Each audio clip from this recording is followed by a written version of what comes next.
Welcome to the Folktale Project. This is Dan Scholes. Today's story comes with a little bit of extra gravel in my voice by way of a cold. But still, I really wanted to share this tale with you. Every now and then, we come across a tale that's just humorous, and I really enjoy it. And I find that more often than not, those stories come from Elsie Spicer Els in her Brazilian folk tales. This one is no different than the others, and in it we learn why the bananas belong to the monkey. Perhaps you do not know it, but the monkeys think that all the bananas belong to them. When Brazilian children eat bananas, they say, "I'm a monkey." For I once knew a little boy in Brazil who was very, very fond of bananas. He always said, "I'm very much a monkey." If you are fond of bananas, the Brazilian children would tell you that you are a monkey too. This is the story they tell to show us how it all came about. Once upon a time when the world had just been made, there was only one kind of banana, but very many kinds of monkeys. And there was a little old woman who had a big garden full of banana trees. It was very difficult for the old woman to gather the bananas herself, so she made a bargain with the largest monkey. She told him that if he would gather the bunches of bananas for her, she would give him half of them. The monkey gathered the bananas. When he took his half, he gave the little old woman the bananas which grow at the bottom of the bunch and are small and wrinkled. The nice big fat ones he kept for himself and carried them home to let them ripen in the dark. The little old woman was very angry. She lay awake all night trying to think of some way by which she could get even with the monkey. At last, she thought of a trick. The next morning, she made an image of wax, which looked just like a little black boy. Then, she placed a large flat basket on the top of the image's head, and in the basket, she placed the best ripe bananas she could find. They certainly looked very tempting. After a little while, the biggest monkey passed that way. He saw the image of wax and thought that it was a boy peddling bananas. He had often pushed over boy banana peddlers, upset their baskets, and then had run away with the bananas. This morning, he was feeling very good-natured, so he thought that he would first try asking politely for the bananas. "Oh, peddler boy, he said to him, "please give me a banana." The image of wax answered never a word. Again, the monkey said, this time in a little louder voice, "Oh, peddler boy,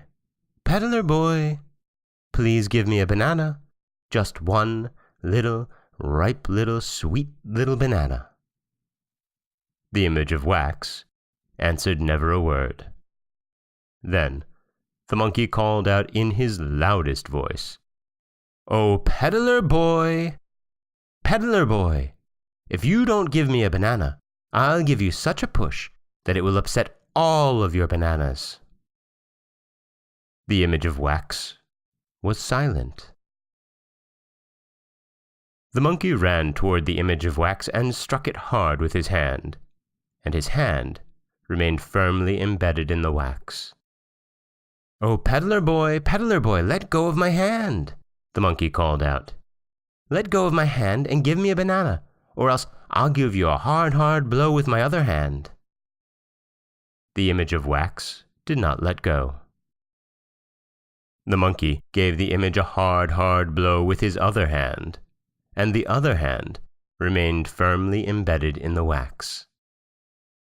Then the monkey called out, "Oh, peddler boy, let go of my two hands. Let go of my two hands and give me a banana, or else I will give you a kick with my foot." The image of wax did not let go. The monkey gave the image a kick with his foot, and his foot remained stuck fast in the wax. "Oh, peddler boy," the monkey cried. "Let go of my foot! Let go of my 2 hands and my foot and give me a banana, or else I'll give you a kick with my other foot." The image of wax did not let go. Then the monkey, who was now very angry, gave the image of wax a kick with his foot, and his foot remained stuck fast in the wax.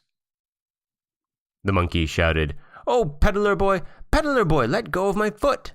Let go of my 2 feet and my 2 hands and give me a banana, or else I'll give you a push with my body." The image of wax, of course, did not let go. The monkey gave the image of wax a push with his body. His body remained caught fast in the wax. "Oh, peddler boy, the monkey shouted. "Let go of my body!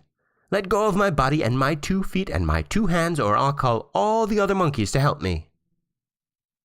The image of wax did not let go. Then the monkey made such an uproar with his cries and shouts that very soon monkeys came running from all directions. There were big monkeys and little monkeys and middle-sized monkeys. A whole army of monkeys had come to the aid of the biggest monkey. It was the very littlest monkey who thought of a plan to help the biggest monkey out of his plight. The monkeys were to climb up into the biggest tree and pile themselves one on top of the other until they made a pyramid of monkeys.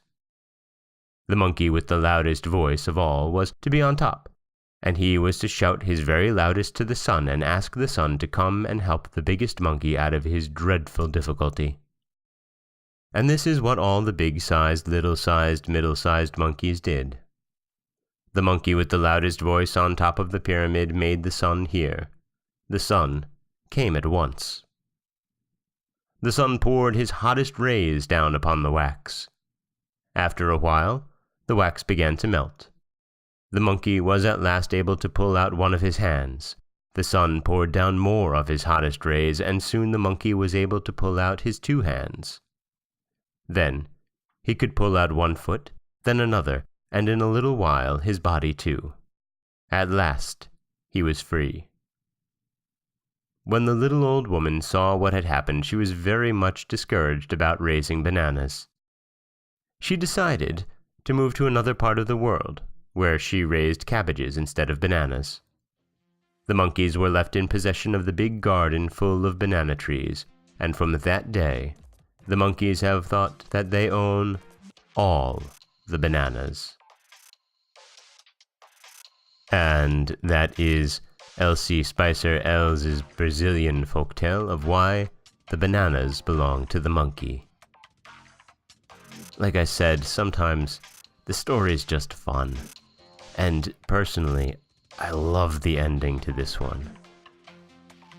Instead of just giving up completely, which she does in a way, the little old woman actually decides to up and move to a different part of the world where they raise cabbages instead of bananas.